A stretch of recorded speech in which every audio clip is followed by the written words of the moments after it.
Alhamdulillah nahmaduhu wa nasta'inuhu wa nastaghfiruh wa nu'minu bihi wa natawakkalu alayhi wa na'udzu billahi min shururi anfusina wa min sayyiati a'malina man yahdihillahu fala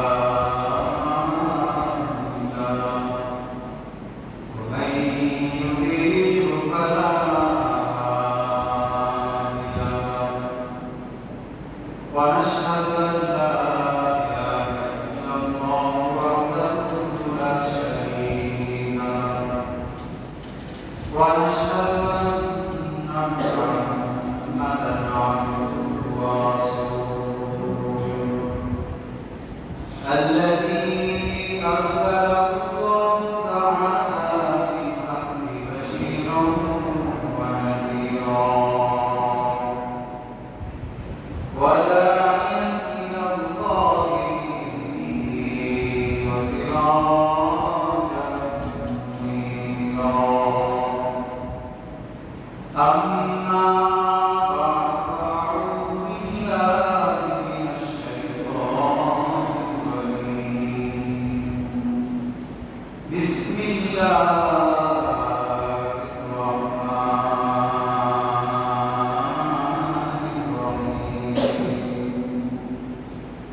إن أول بيت وضع للناس للذي ببكة مباركا وهدى للعالمين فيه آيات بينات مقام إبراهيم ومن دخله ولله على الناس حج البيت من استطاع إليه سبيلا ومن كفر فإن الله غني عن العالمين وقال رسول الله صلى الله عليه وسلم من حج فلم يرفث ولم رجع كيوم ولدته أو كما قال النبي عليه الصلاة والسلام شكرا لك اللهم صل على محمد وعلى محمد كما صليت على إبراهيم وعلى إنك حميد مجيد اللهم بارك على محمد وعلى محمد كما باركت على إبراهيم وعلى إبراهيم إنك حميد مجيد سبحانك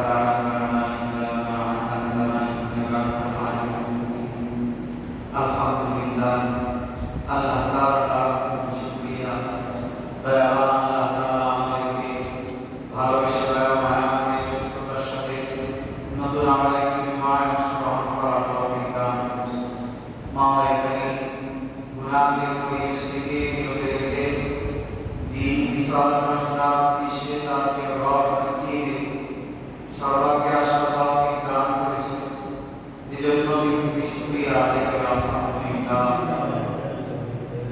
দিন বাদা মাস শুরু হয়েছে আজকে দিন বাদা মাসে শাওয়াল মুহররম মাস শেষ হয়ে গেছে গুরুত্বপূর্ণ মাস আমার মাস ছিল শাওয়াল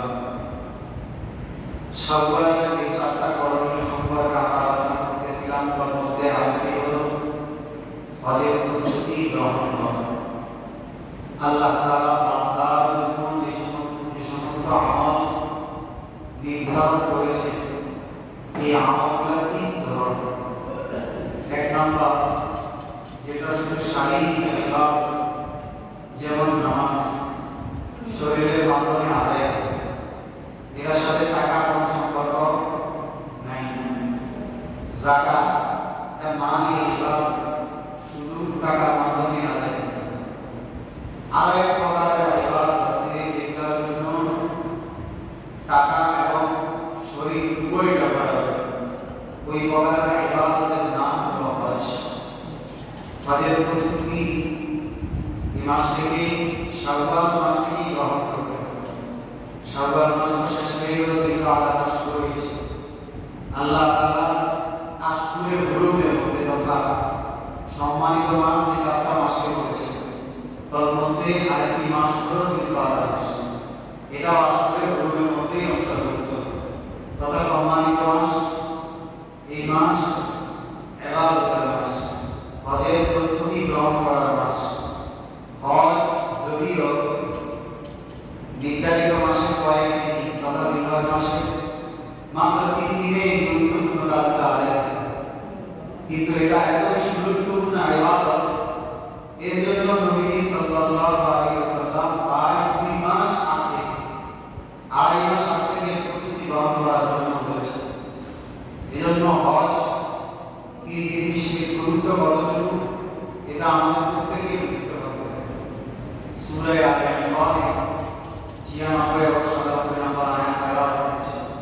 তেলাওয়াতকৃত আয়াতে আল্লাহ তাআলা বলেন, ইন্না আউয়ালা বাইতিন উযিআ লিন-নাস লাল্লাযী বিবাক্কাতা মুবারাকান ওয়া হুদাল লিল-আলামিন।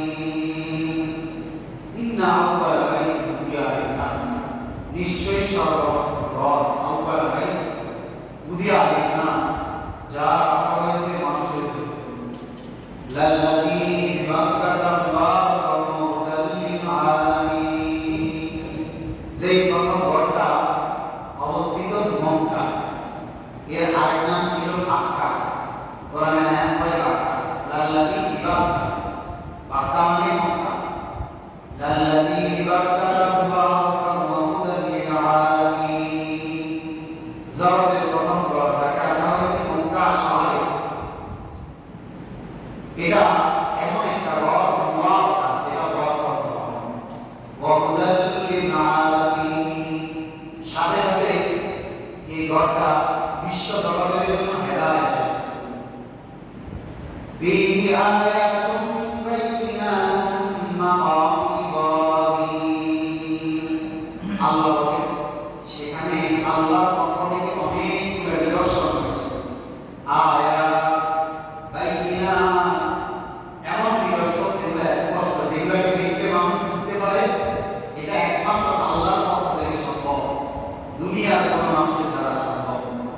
এমন ইসলাম বিভিন্ন দিক থেকে, পরিবেশ বলেন, ফল ফলাদি বলেন, দেশের কথা বলেন, খুদ মক্কা যে বরকতময় স্থান, এই স্থানের কথা বলেন, যাবতীয় দিক থেকে মুবারাকান ওয়া হুদাল লিল-আলামিন ফীহি আয়াতুন বাইয়িনাতুন মাকাম ইব্রাহিম। আল্লাহ সেখানে এমন একটা স্থান আছে যাকে মাকাম ইব্রাহিম বলা হয়।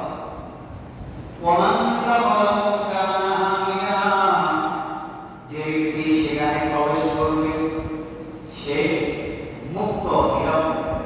ওমান দাখালাহু কানা আমিনা ওয়া লিল্লাহি আলান নাসি হিজ্জুল বাইতি মান ইসতাতা'a ইলাইহি সাবিলা।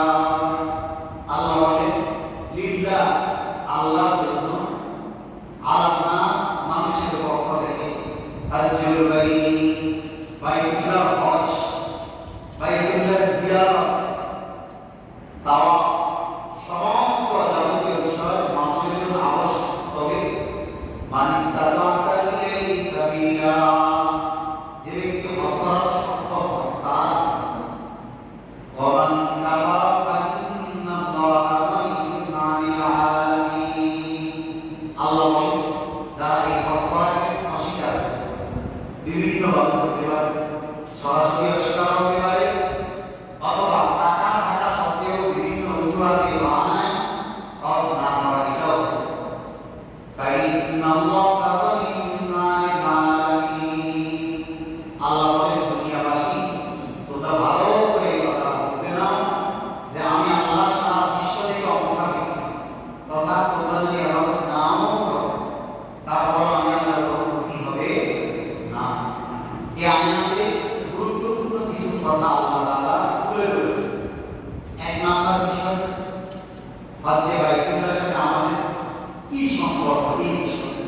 দুই নম্বর হজ্জে বাইতুল্লাহ কিভাবে করবে, সাথে সাথে হজ্জে বাইতুল্লাহ কার মানুষ অনেকগুলো মাসাইল এখানে জড়িয়ে। এই জন্য আমাদেরকে সর্বপ্রথম বুঝতে হবে হজ কি জিনিস। আল্লাহ তাআলা হজ করার জন্য যে আমাদেরকে বলেছে, হজ কি জিনিস। হজের আমদানি অর্থ কিতাবের মধ্যে কিতাবে লিখছেন আর হজ ইলা মাযা গুরুত্বপূর্ণ বিষয় ইচ্ছা পোষণ করা। হজ কেমন গুরুত্বপূর্ণ, আজকাল মানুষের হজের প্রস্তুতি দেখে আমরা বুঝতাম যে মানুষটা হজে যাবে, তার কাছে সবাই দোয়া চাওয়ার জন্য যায়, তার বাড়িতে যায়, তার যদি কোনো প্রকারের লেনাদেনা থাকতো সেটা মানুষ তার পক্ষ থেকে তাকে আদায় করতে হয়, সে যদি কারো কাছে ঋণী থাকতো সেটাও আদায়। হজের আলাদা একটা সিস্টেম ছিল আগেকার যুগে। একটু যদি আমরা তাসাদুক করি, আমাদের এখানে যারা মুরব্বী আছে তারা বুঝতে পারবে। আমরা ছোটবেলা অবস্থায় এই বিষয়টা দেখেছি। এখন তো ঘরে ঘরে হাজি আছে, হাজি কিনা অনেক আছে। আলহামদুলিল্লাহ, শুকরিয়া বিষয়। আল্লাহ তাআলা মানুষকে দৌলত দান করেছেন, আল্লাহ দেওয়া মাল থেকে মানুষ হজ করে, খুশির বিষয়। এখন ঘরে ঘরে হাজি আছে, কিন্তু হাজি আল্লাহর পক্ষ থেকে দেওয়া বিধান অনুযায়ী ঠিকভাবে আদায় করে। নবী সাল্লাল্লাহু আলাইহি ওয়াসাল্লাম হাদিসের মধ্যে ইরশাদ করেছেন, মান হাজ্জা ফালাম ইয়ারফুস ওয়া লাম ইয়াফসুক রাজাআ কায়াউমিন ওয়ালাদাতুহু। কত সুন্দর একটা সিরাতের কথা বুঝি বলেছেন যে ব্যক্তি হজ করছো, মান হাজ্জা ফালাম ইয়ারফুস ওয়া লাম ইয়াফসুক, হজের যাবতীয় বিধান পালন করছে, সেখানে হজ ভঙ্গ হয় বা হজ ত্রুটিযুক্ত হয় এমন কোনো কাজ করেন। হজের অনেকগুলো বিধান আছে, সেখানে কোনো প্রকারের প্রাণী ইত্যাদি শিকার করা যাবে না। আর যতক্ষণ পর্যন্ত হালাল না হবে সেলাইযুক্ত জামা পরা যাবে না। এই যাবতীয় কিছু বিধান আছে। সুগন্ধি ব্যবহার করা যাবে না হালাল হওয়ার আগ পর্যন্ত। এই যাবতীয় মাসাইলগুলো যারা যথাযথভাবে মেনে নেয় এবং এই অনুযায়ী আমল করে, হজ করে, নবীজি বলে রাজা কায়াউমিন ওয়ালাদাতুহু। ওই হাজি সে আসার সময় কিভাবে আসে জানে, রাজা সে ফিরে আসে ওই নবজাতক বাচ্চা। নবজাতক বাচ্চার মধ্যে কোনো প্রকার দুষ্টুমি থাকে, বলে থাকে, কোনো প্রকার দুষ্টুমি থাকে না। তথা নবীজি উদাহরণ দিয়েছেন ওই হাজিও ঠিক এভাবে আল্লাহর পক্ষ থেকে গুনাহ মুক্ত হয়ে পাপবাসীকে ক্ষমা করে একেবারে নিষ্পাপ হয়ে সে তার স্থানে ফিরে আসে। সুবহানাল্লাহ, কত গুরুত্বপূর্ণ ফজিলত বিষয়। এই হজ অনেকে আমরা খেলায় খেলায় পালন করি, হজের বিধিবিধান ঠিকভাবে জানি। ওই শুধু একজন মুআল্লিমের উপর নির্ভর করে বসে থাকে। স্পষ্ট বুঝে নেন যারা মুআল্লিম থাকে, মুআল্লিমের আন্ডারে একজন থাকে না, একাধিক ব্যক্তি থাকে। আচ্ছা, আপনি যদি বলেন ত্রুটি করেন, ওই ত্রুটি সম্পর্কে আপনি জানেন না যে এটা ত্রুটি হয়েছে, মুআল্লিম কি আপনাকে দেখে দেখে রাখতে পারবে? বলেন সম্ভব? এটা কি কিয়ামত আর বিধির মতো যে আপনার কাজের সাথে সাথে আছে, ভুল হয়েছে হয় কিন্তু ভুল হয়েছে লিপিবদ্ধ করুন, পরবর্তীতে আপনাকে এটা নিয়ে শুধরে এই জিনিসটা কোনায় আছে। এজন্য শুধু মুআল্লিমদের উপরে একটা কথা করবে, মুআল্লিম উচ্চারণ জানা আছে। আজকের মুআল্লিম যারা হয় ওনারা অনেক সময় সভাপতি খেয়াল করতে পারে না। এজন্য আপনি আগে নিজ থেকে হজের কিছু মাসালা জেনে নিতে হবে। ইনশাআল্লাহ এই বছর হজের যে কঠিনাটি মাসালাগুলো আছে সেটা ইনশাআল্লাহ আলোচনা করব। অনেকে আমরা হজ করি, হজ ইচ্ছা করি, সেখানে গিয়ে কীভাবে হজ করতে হবে এই সমস্ত বিষয়গুলো বুঝি না।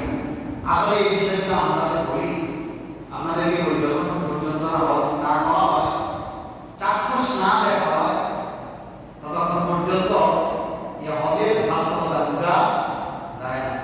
আমরা আমাদের উস্তাদদের মুখে অনেক শুনেছি একটা ঘটনা, কিতাবুল মানাসিক মোল্লা আলী রাহমাতুল্লাহ আলাইহি, ওনার লিখিত কিতাব কিতাবুল মানাসিক, আরবি কিতাব, এটা অর্থাৎ মানাসিক মানে হজ।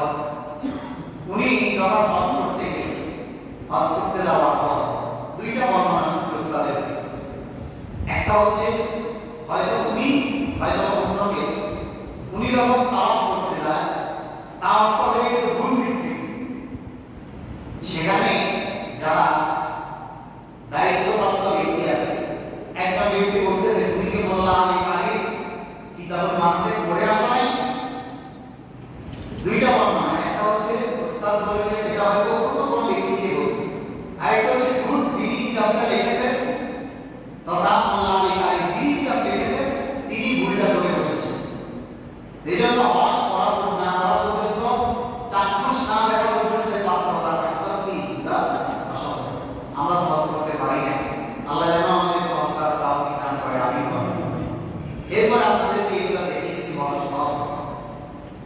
বুঝে বুঝে বলা সহজ। এখন তো বলি কিতাব থেকে কিতাবে যেটা পড়ছি জানছি সেটা বলতেছি।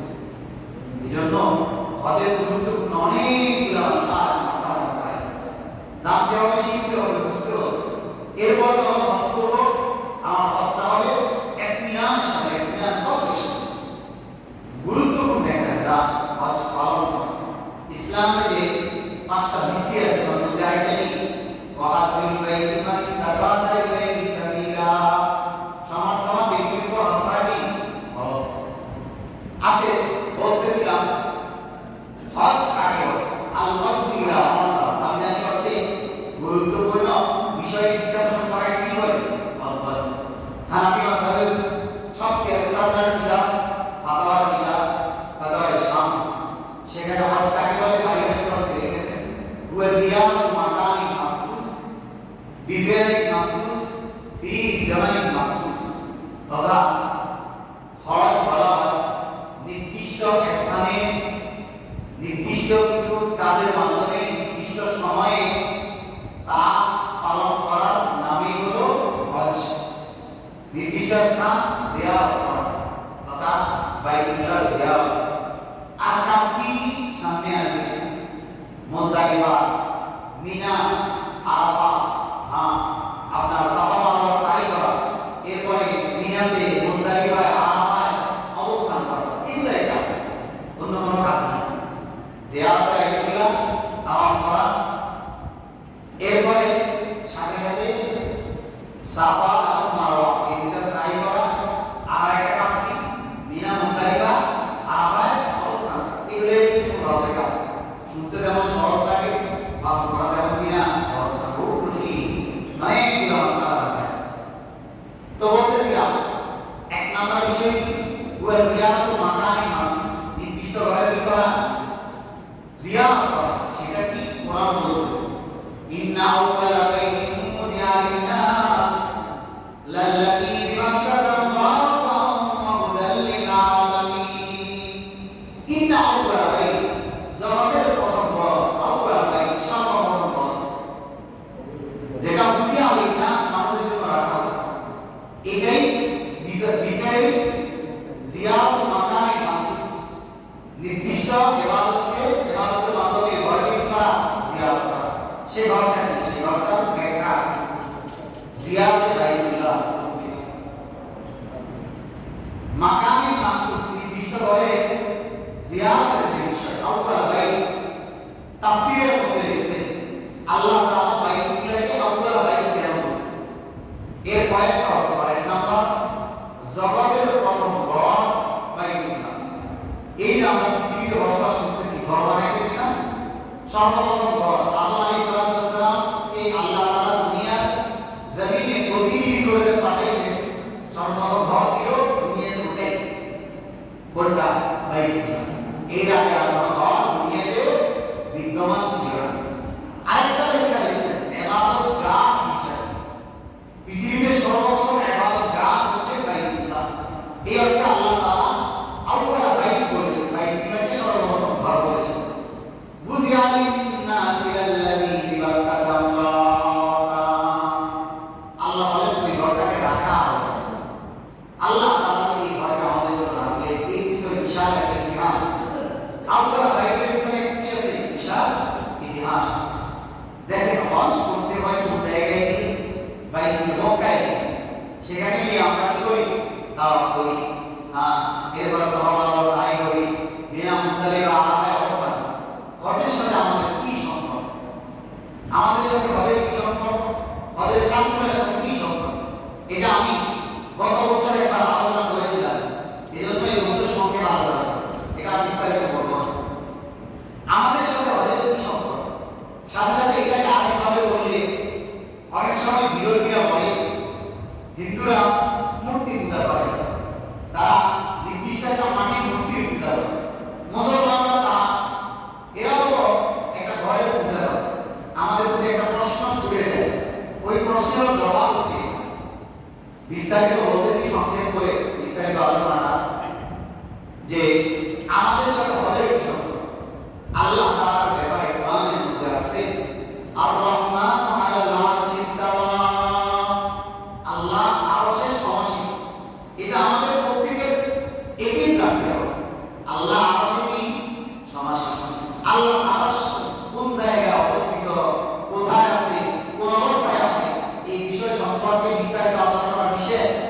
ইমাম মালিক রাহমাতুল্লাহ আলাইহি থেকে আছে ইস্তাওয়া মালু ওয়া কাইফিয়াতুহু মাজহুল ওয়া সুআলু আনহু বিদআহ ওয়াল ঈমান বিহি ওয়াজিব।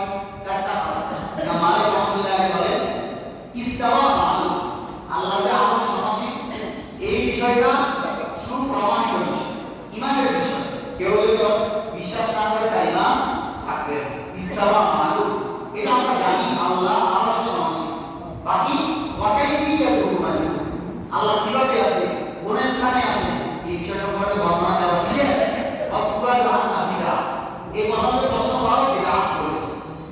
তবে ওয়াল ঈমান বিহি ওয়াজিব এই সম্পর্কে ঈমান রাখা কি ওয়াজিব। এজন্য আহলুস সুন্নাহ ওয়াল জামাআতের আকীদা আল্লাহ কোথায় আছে, কিভাবে আছে এই সমস্ত বিষয় সম্পর্কে প্রশ্ন করা নিষেধ। আমার জানার দরকার নেই।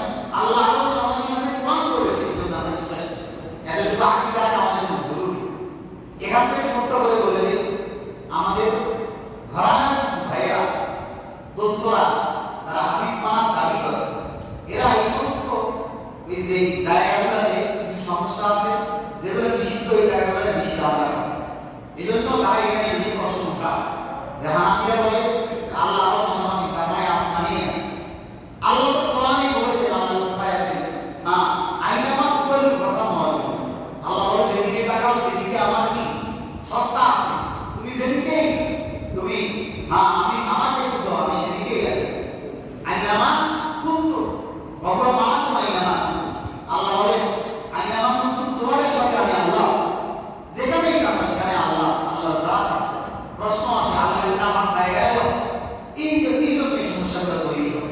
আমরা এই কথাটা প্রশ্ন তুলব কেন, আল্লাহ কিনা আমার জায়গায় আছে, এই তাসাব্বুর কেন, এটা বোঝার জন্য ছোট্ট করে যাবতীয় বিষয় আল্লাহর সৃষ্টি, যত নানান বস্তু আছে সেগুলো আল্লাহর সৃষ্টি। বাকি আমরা এগুলোকে সরাসরি সম্পর্ক তার দিকে করবো না, আল্লাহ থেকে করবো না, এটা বেয়াদবি। আল্লাহ সামনে খারাপ আর একটি বলেছে ব্যক্তি অনুযায়ী ব্যক্তির দিকে কথার ন্যায় সম্পৃক্ত করা না। তো আল্লাহ তাআলা আরশের সমাসীন, এতটুকু কথা স্পষ্ট। কোরআনের আয়াতে বলা হয় হুয়াল্লাযী খালাকাস সামাওয়াতি ওয়াল আরদা ফি সিত্তাতি আইয়াম ওয়া কানা আরশুহু আলাল মা লিয়াবলুয়াকুম আইয়ুকুম আহসানু আমালা। আল্লাহ বলেন হুয়াল্লাযী খালাকাস সামাওয়াতি ওয়াল আরদা আল্লাহ আসমান এবং জমিন এগুলো কি করেছে, সৃষ্টি করেছে।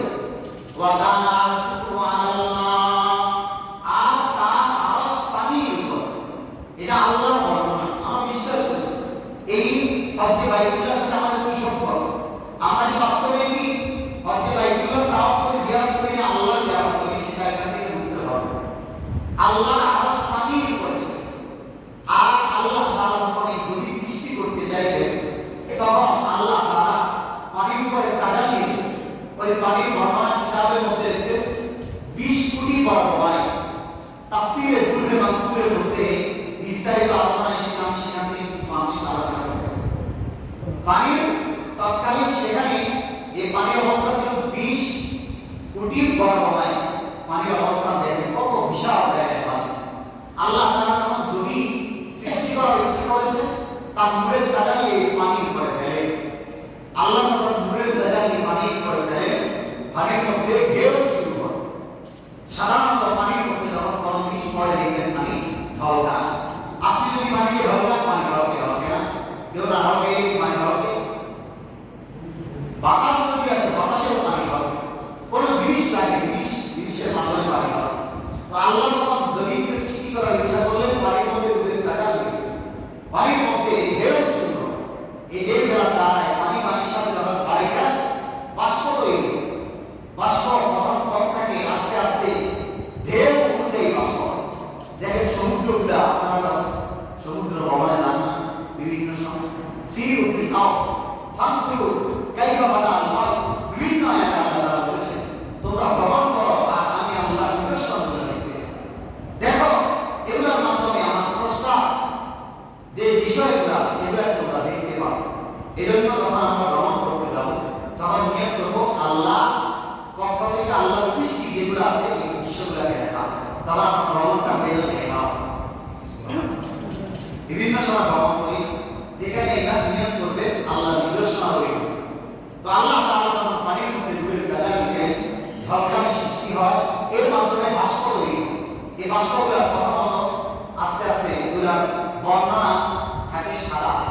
এরপরে যখন বাষ্প আকার তৈরি হতে থাকে লালচে ভাব। কিতাবের মধ্যে এসেছে কোন বর্ণনায় যে আল্লাহ তাআলা যখন জমিনকে সৃষ্টি করতে চাইলেন, ওই বাষ্পগুলা তৈরি হতে হতে বিশাল একটা পাহাড়ের ন্যায় আল্লাহ তাআলা ওই পাহাড়ের মধ্যে দুইজন ফেরেশতাদেরকে আদেশ দেয় যে এই পানির বাষ্পগুলোকে বেরে তোমরা এটাকে জমিনের উপর করে দাও। আল্লাহ তাআলার আদেশে এই ফেরেশতারা এই বাষ্পগুলোকে বেরে জমিনের ন্যায় করে দেয়। তথা আজকে আমরা যে জমিনের উপর বসবাস করি, আল্লাহ তাআলার পক্ষ থেকে এই ফেরেশতা যখন এই বাষ্পগুলোকে বেরে জমিনের ন্যায় করে দেয়, এখন জমি ভুলে জমি ঢলকাতে থাকে, কিন্তু জমি কেন ঢলকাতেছে? পানির কারণে। কোরআন বর্ণনা করতেছে, আল্লাহ বলে ওয়াজআলনা জিবালা আওতাদা, আমি আল্লাহ পাহাড়কে পেরেক স্বরূপ এই জমিনের জন্য কি করছি? ঘিরে দিয়েছি।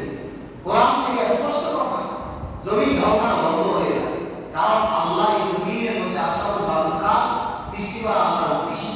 এজন্য আল্লাহ তাআলা জমিনে ঢলকানো বন্ধ করে পাহাড়ের মাধ্যমে ফেরেক স্বরূপ। এরপরে আল্লাহ তাআলা আশরাফুল মাখলুকাতকে কিভাবে তৈরি করেন? কিতাবের মধ্যে লেখেন আল্লাহ তাআলা ফেরেশতাদেরকে আদেশ দেন, জমিনের আরবি হচ্ছে আদি, আদি থেকে আদম। জমিনের ছিলকা আল্লাহর আদেশে ফেরেশতারা তুলে নেয়, ওই ছিলকা থেকে কিন্তু আদম আলাইহিস সালাম কি করেছেন? আল্লাহ তাআলা তৈরি করেছেন আদি থেকে আদম। জমিনের আরবি কি? আদি। আর আদম আলাইহিস সালাম ওনাকে যেহেতু জমিন থেকে এখান থেকে তৈরি করেছেন, এজন্য ওনাকে বলা হয় আদম। তাহলে মোটামুটি আদম আলাইহিস সালামের সৃষ্টির স্থান আমরা কি করছি? জানতে পারছি। এখন বুঝেন আল্লাহ তাআলা আদম আলাইহিস সালামকে এই দুনিয়ার জমিনে প্রেরণ করেছেন, পাঠিয়েছেন, কিন্তু সৃষ্টির যে উৎস জায়গা এটা তো তিনি চিনেন না, আল্লাহ তাআলা চিনেই দিয়েছেন। কোরআন বলতেছে বুঝিয়া আলিন্নাস, কিভাবে চিনাইছেন আল্লাহ? ঘর, আল্লাহর পক্ষ থেকে একটা ঘর আল্লাহ তাআলা রেখে দিয়েছেন, যেটা আমরা বাইতুল্লাহ বলি। বাইতুল্লাহকে আল্লাহ তাআলা জমিনের উপর রেখে দিয়েছেন।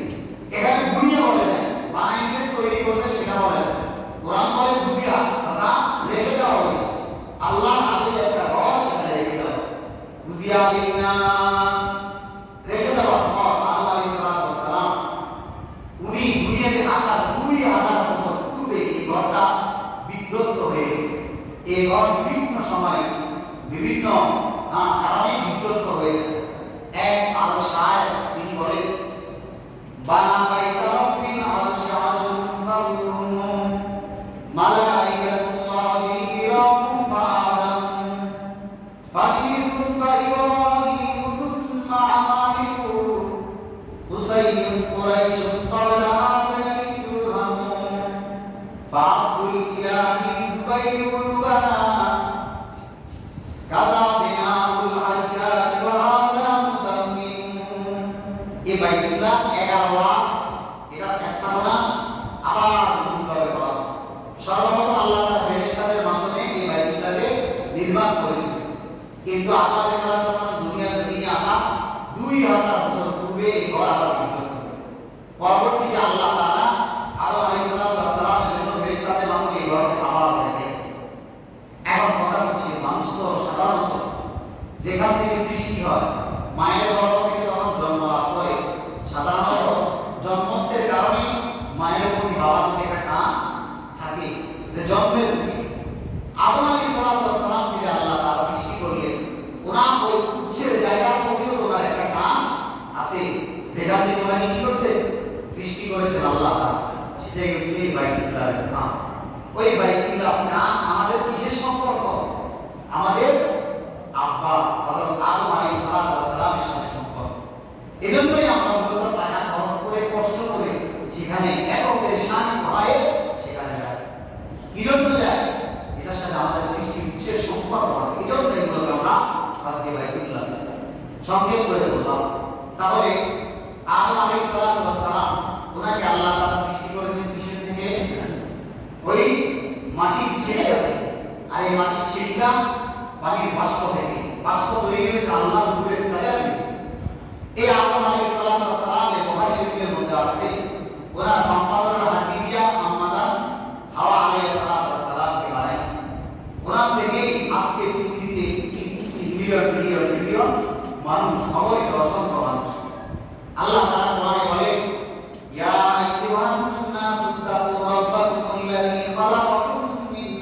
واحدة وخلق منها زوجها وبث منهما رجالا كثيرا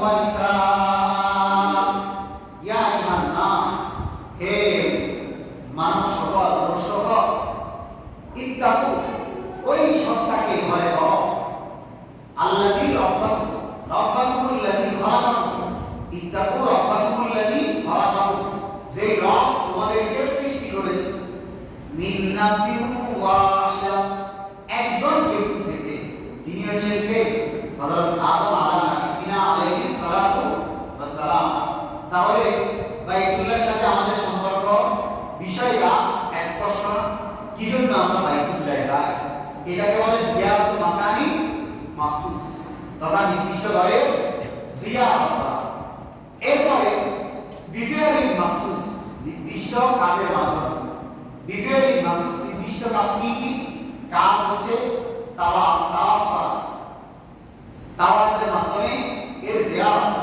সাথে সাথে কি আপনার সাই করা সাফা মারওয়ায় এবং মিনা মুজদালিফা আরফায় অবস্থান করা এরপর দুটি কিতাবের মধ্যে তাফসীরের কিতাবের মধ্যে আছে আল্লাহ তাআলা আদম আলাইহিস সালাম ওনাকে সৃষ্টি করার পর বিভিন্ন সময় বিভিন্ন নবীরা আসছেন ওনার পরে হযরত নূহ আলাইহিস সালামের সময়কার একটা প্লাবন হয়েছে ওই প্লাবনে আবার ওই বাইতুল্লাহ নির্মাণ একেবারে বিধ্বস্ত হয়ে যায় এরপরে ওনার পর যখন ইব্রাহিম আলাইহিস সালাম আসে ওনার মাধ্যমে আবার বাইতুল্লাহ যে কাজ নির্মাণ এই কাজটা আল্লাহ ইব্রাহিম আলাইহিস সালামের মাধ্যমে আদায় করেন ওনাকে বলে দেন আল্লাহ ওয়াতিন বিন্নাস ইব্রাহিম আপনি ঘোষণা করে দেন আতিন বিন্নাস বিল হজ হজের ঘোষণা করে দেন মানুষের ইয়া তুকাইয়ালাহুম ওয়া আলা কুল্লি যামিরিন ইয়াতিনা মিন কুল্লি ফাজ্জিন আমিক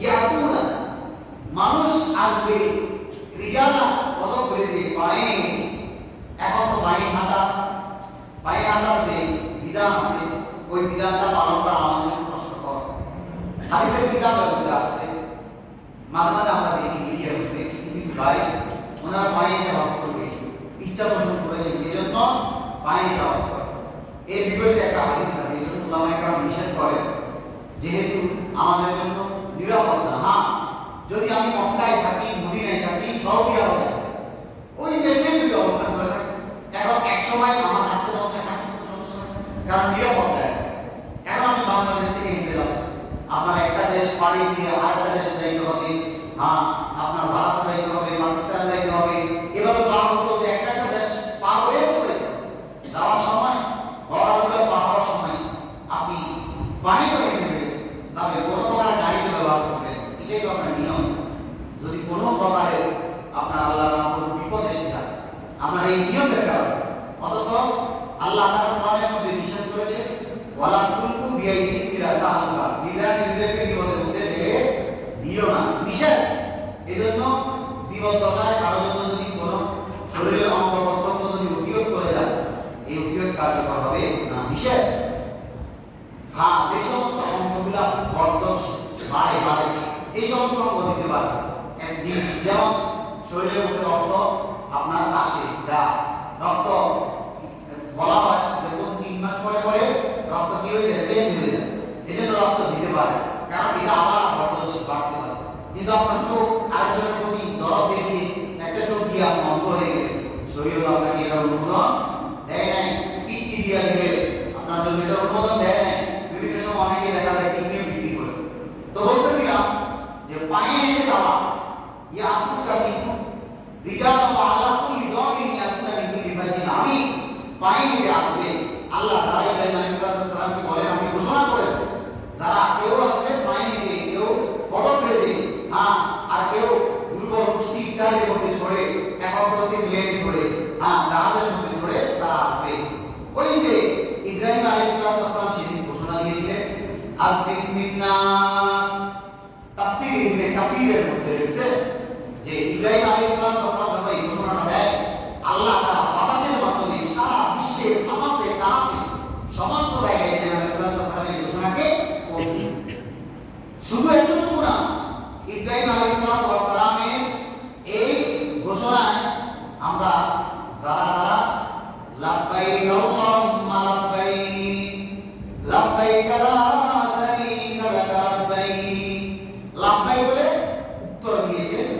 কেউ মায়ের গর্ভ থেকে, কেউ আলামের আবহাওয়া থেকে, এইভাবে যারা যারা এই আহ্বানের উত্তর দিয়েছে, সাড়া দিয়েছে, প্রত্যেকেই তার হজ করে। তাফসীরের কাছে শুধু এতটুকু না, যে যতবার লাভবাহিক বলেছে সে ততবার এই দুনিয়ার জমিনে হজ করবে। সুবহানাল্লাহ। আল্লাহ ভালো জানেন, আমরা তো জানি না। যারা বেশি বেশি হজ করতে পারে তারা বেশি বেশি উত্তর দিয়েছে তাফসীরের কিতাবের মধ্যে। এই জন্য হজ করতে পারা বড় সৌভাগ্যের বিষয়। বাকি হজ কবুল হওয়ার জন্য কিছু গুরুত্বপূর্ণ বিষয় আছে। উদিয়া লিন-নাস আল্লাযী বারাকাতা মুবারাকা ওয়া হুদাল লিল আলামিন। যেহেতু এই ঘরটা বরকতময় ঘর, সেখানে আমরা যাব। এটা বিশ্ববাসীর জন্য হেদায়েত স্বরূপ। এই ঘরে যাওয়ার আগে নিজেকে পরিশুদ্ধ করে নেব। আমার পক্ষ থেকে আমাদের অনেকেই যারা হজ করি, আমাদের হজগুলো কবুল হয় কিনা, আমি এই ব্যাপারে একদিন একটা ঘটনাও বলেছি। আজকে আমি ঘটনা বলবো না। হজ কবুল হওয়া আমাদের প্রত্যেকের চাওয়া, আমাদের চাওয়া। হুজুর আকরাম সাল্লাল্লাহু আলাইহি ওয়াসাল্লাম হাদিসের মধ্যে ইরশাদ করেছেন যে আল হজ্জুল মাবরুর, হজ্জে মাবরুর যেটা আছে, মাবরুর হজ, লাইসা লাহু জাযাউন ইল্লাল জান্নাহ, এর একমাত্র প্রতিদান হলো জান্নাত। সুবহানাল্লাহ। যারা হজ করে তারা জান্নাতে প্রবেশ করবে। বাকি আমরা যারা হজ করি, হাজি যারা আছি, হাজিদের মধ্যে অথবা সামনে যারা হজ করে, কিছু বিষয় খুব খেয়াল। হজে যাওয়ার আগে আগেকার মানুষের মধ্যে আমরা এই আমলটা দেখেছি। তারা মানুষের কাছে যাইতো, কান্নাকাটি করতো, দোয়া চাইতো, নিজের পর কোনো প্রকারের পাওনা থাকলে সেটা আদায় করত।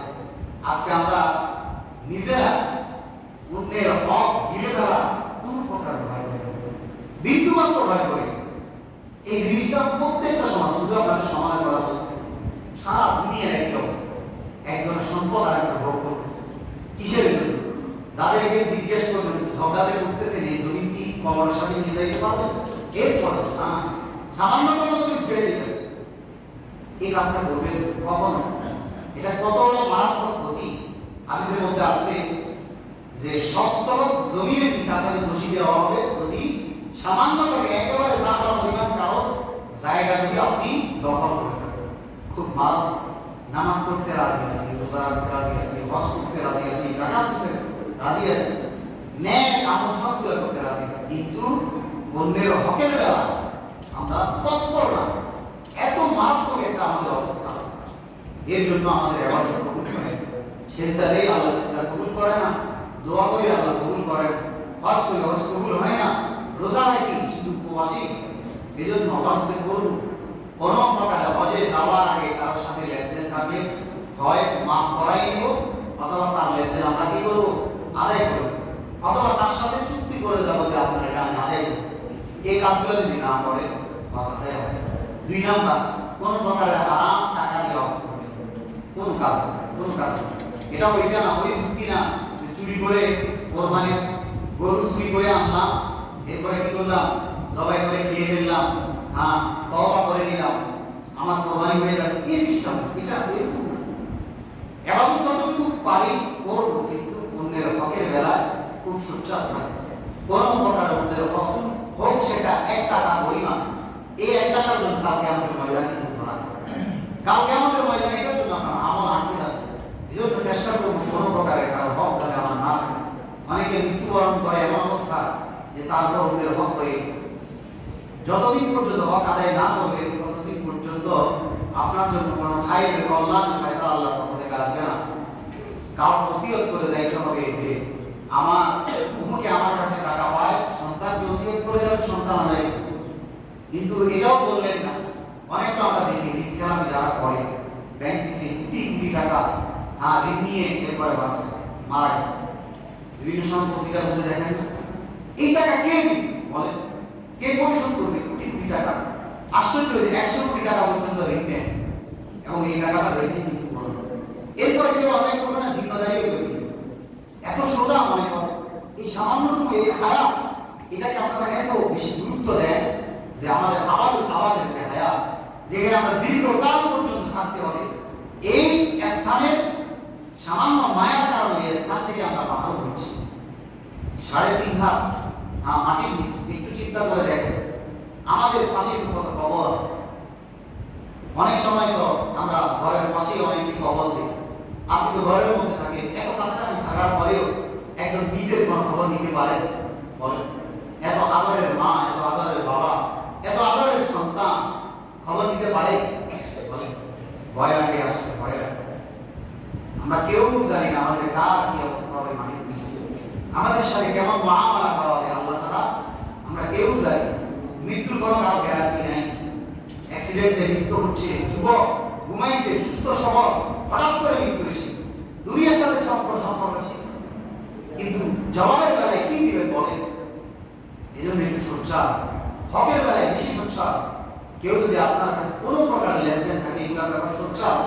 আমরা আকামী রাস্তাদের আমল দেখেছি, কেউ যদি টাকা পায়, 1 টাকা পায়, ওই টাকাটা লিখে উনি বালিশের নিচে বলে রেখেও ইন্তেকাল করছেন। এরকম আমাদের উস্তাদদের উদাহরণ অনেক। আমার একজন উস্তাদ মার্কাজুল শেখ জাকারিয়া করিম কিশোর ঢাকা মারা গেছে, ওনার কাছে আমি বুখারী শরীফ পড়েছি। ওই উস্তাদের বিবরণ শুনেছি, মৃত্যুর আগে সমস্ত কিছু দেখে গেছে। এই সমস্ত কাজগুলোর কারণে আল্লাহ তাআলা মৃত্যুর আগে আপনাকে কিছু বিষয় জানাই দেন, যে কারো সাথে লেনদেন থাকলে সেটা পরিবারকে জানাই দিতে পারে। এই সৌভাগ্যটা সমাজ তোমার জন্য। জন্য একটু সোচ্চার। আর হকের ব্যাপারে আমরা এত বেশি গাফেল যে মনে করি ছেড়ে দেন, একটুকু অংশ, সামান্য একটু জায়গা নিতে চায়, ছেড়ে দেন। আল্লাহর দিকে তাকিয়ে ছেড়ে দেন, বিচার আল্লাহর কাছে ছেড়ে দেন। জবাব দিবেন না, তার সাথে পারেন না, ছেড়ে দেন। এর ফায়সালা বদলাইবে আল্লাহ। এজন্য এই সামান্যটুকু আয়াতের জন্য আখিরাতের হায়াতকে নষ্ট করবেন। আপনাদের পায়ে ধরে বলি, আখিরাতের হায়াতকে নষ্ট করবেন। যতটুকু পারেন ইবাদত করেন, ওর জাযা ফাজা আল্লাহ তাআলা দেওয়ার পরে আপনাকে জান্নাত দিবেন। কিন্তু অন্যের হকের ব্যাপার যে বিষয়টা, এটা আল্লাহ মাফ করবেন। হকুল ইবাদ তখন আল্লাহ মাফ করবেন। হকুল্লাহ আল্লাহর যে হক, সেটা চাইলে আল্লাহ মাফ করতে পারেন। আপনি নামাজ পড়েন নাই, কয়েক ওয়াক্ত মিস দিছে, এগুলো আল্লাহ চাইলে মাফ করতে পারে। কিন্তু হকুল ইবাদ যেটা, বান্দার হক যেটা, এটা আল্লাহ তাআলা বান্দাকে কখনো মাফ করবেন। এজন্য হকুল ইবাদের ব্যাপারে আমরা সোচ্চার হওয়া, প্রত্যেকে সোচ্চার হওয়া। এই সমস্যাটা সমস্ত সমাজের, সমস্ত এলাকার দুইজন ব্যবসায়ী একসাথে ব্যবসা করতেছে, সুযোগে এক দোস্ত তার পার্টনারের টাকা মেরেছে। অহরহ চলতেছে এই সমস্ত ঘটনা, এবং এটাকে ভয় করতেছে না, অন্যের টাকা নিয়ে দাও পালাই গেছে। এগুলো আমরা ভয় করি। সাথে সাথে বিভিন্ন সময় রাজনৈতিক আলোচনা আমরা পছন্দ করি না। শুধু এখন যারা আছে তারা, এর আগেও তো ছিল, এর আগেও তো ছিল, যারা এই দুনিয়াকে রাজত্ব করতেছে, বিভিন্ন সময় বিভিন্ন টাকা পয়সা লুটপাট করে, এটাও শুনলাম। এগুলা খুব খারাপ অবস্থা। এগুলো হচ্ছে আখিরাতের ভয় না থাকে। যারাই যে বা যারা করি, ভালো মানুষও আছে যারা রাষ্ট্র পরিচালনা করে, বিভিন্ন প্রতিনিধি আছে, এদের মধ্যে ভালো নেই, সবাই খারাপ। তাহলে সবাইকে খারাপ বলা যাবে? ভালো আছে, অনেক ভালো মানুষ আছে, আমরা চিনি, অনেক খারাপও আছে। সবগুলো মিলিয়ে এর পূর্বে একেবারে যারা শুরু থেকে আছে সবার কথা বলতেছি। অনেক সময় আমরা রাষ্ট্রের সম্পদ ভোগ করি, রাষ্ট্রীয় যে সম্পদগুলো, অবান্ধব সম্পদগুলো, এগুলোর ক্ষেত্রে আমরা কোনো কথা সতর্ক হই না। সরকারের গাছ যেগুলো আছে, গাছ কেটে নিয়ে যাচ্ছি, কোনো প্রকার আমাদের ভয়। এগুলো কিন্তু সরকারের হক, রাষ্ট্রের হক, জনগণের হক। এই সমস্ত ক্ষেত্রগুলোতে খুব সতর্ক হবে।